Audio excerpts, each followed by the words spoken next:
नमस्कार। आज हम बात कर रहे हैं एक ऐसे सवाल पर जो शायद हर निवेशक के मन में है। सोने में पैसा लगाने का क्या ये सही वक्त है? बाजार में इतनी उठापटक है। तो आज हम एक ऐसी बैलेंस स्ट्रैटेजी को समझेंगे जो इस अनिश्चितता के माहौल में भी आपको आत्मविश्वास के साथ निवेश करने में मदद कर सकती है। तो चलिए शुरुआत करते हैं। देखिए, सोने की कीमत का अंदाजा लगाना लगभग नामुमकिन है। जैसा कि ये कहावत बताती है, ये तो डॉन को पकड़ने जैसा है। ये एक पहेली है और आज हम इसी पहेली के टुकड़ों को जोड़ने की कोशिश करेंगे। इस पहेली को सुलझाने के लिए हमारे पास 5 कदम हैं। पहले हम सोने की इस पहेली को समझेंगे, फिर इतिहास से कुछ जरूरी सबक लेंगे, बाजार में कौन सी 2 ताकतें काम कर रही हैं उनका विश्लेषण करेंगे, और आखिर में एक बैलेंस्ड इन्वेस्टमेंट स्ट्रेटजी और उसे लागू करने के तरीके पर बात करेंगे। तो सबसे पहले ये समझते हैं कि सोने को लेकर आज निवेशकों के सामने सबसे बड़ी दुविधा आखिर है क्या। देखिए, बाजार ना 2 हिस्सों में बटा हुआ है। एक तरफ वो लोग हैं जिन्हें लगता है कि सोने की कीमतें बुरी तरह गिरेंगी। वहीं दूसरी तरफ वो लोग हैं जिनका मानना है कि सोना तो यहां से आसमान छूने वाला है। अब ऐसे में एक निवेशक करे तो क्या करे?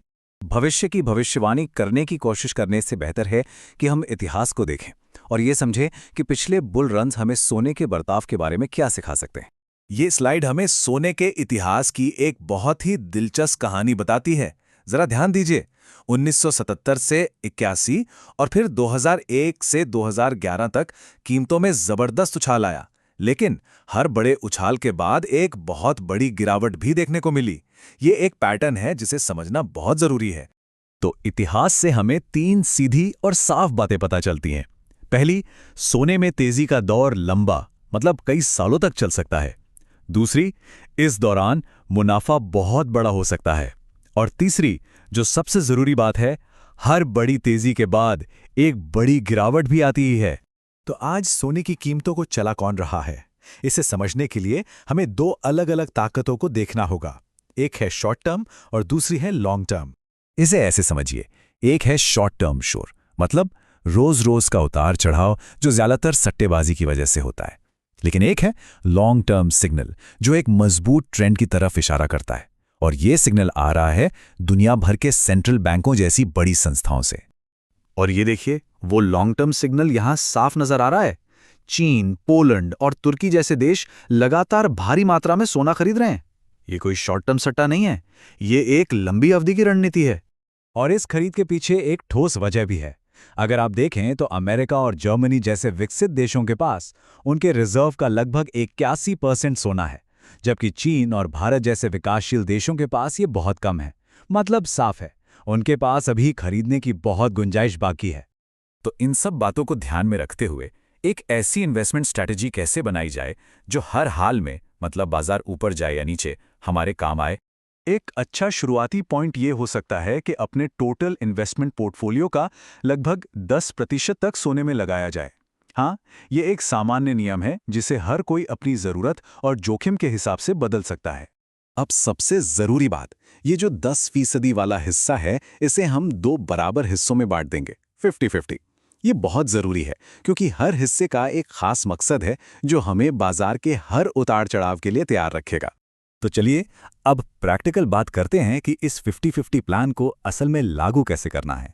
पहले 50% हिस्से को हम कहेंगे स्थिर चढ़ाई, मतलब ये पैसा एक वीकली सिस्टमैटिक इन्वेस्टमेंट प्लान यानी SIP के जरिए निवेश किया जाएगा।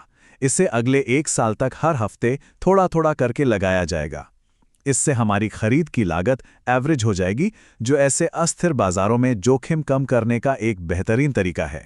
अब आता है दूसरा 50% हिस्सा, जिसे हम सुरक्षा जाल कह सकते हैं। इस पैसे को हम कैश में रखेंगे और सही मौके का इंतजार करेंगे। मौका कब आएगा? जब बाजार में कोई बड़ी गिरावट आएगी। जैसे ही कीमतें 200 दिन के मूविंग एवरेज के पास आएं, हम इस पैसे का इस्तेमाल कम दाम पर ज्यादा सोना खरीदने के लिए करेंगे। अच्छा, एक सवाल और उठता है कि वीकली SIP ही क्यों, मंथली क्यों नहीं?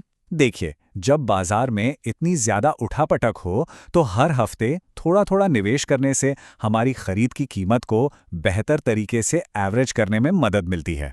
आखिर में एक जरूरी बात, ये सारी जानकारी सिर्फ शैक्षिक मकसद के लिए है, ये कोई वित्तीय सलाह नहीं है। कोई भी निवेश का फैसला लेने से पहले हमेशा एक क्वालिफाइड फाइनेंशियल एडवाइजर से सलाह जरूर लें। तो सवाल यही रह जाता है, क्या एक संतुलित रणनीति के साथ बाजार की इस उथल-पुथल को एक लंबे समय के अवसर में बदला जा सकता है? देखिए, एक अनुशासित सोच के साथ मकसद भविष्य बताना नहीं, बल्कि हर तरह के भविष्य के लिए तैयार रहना है।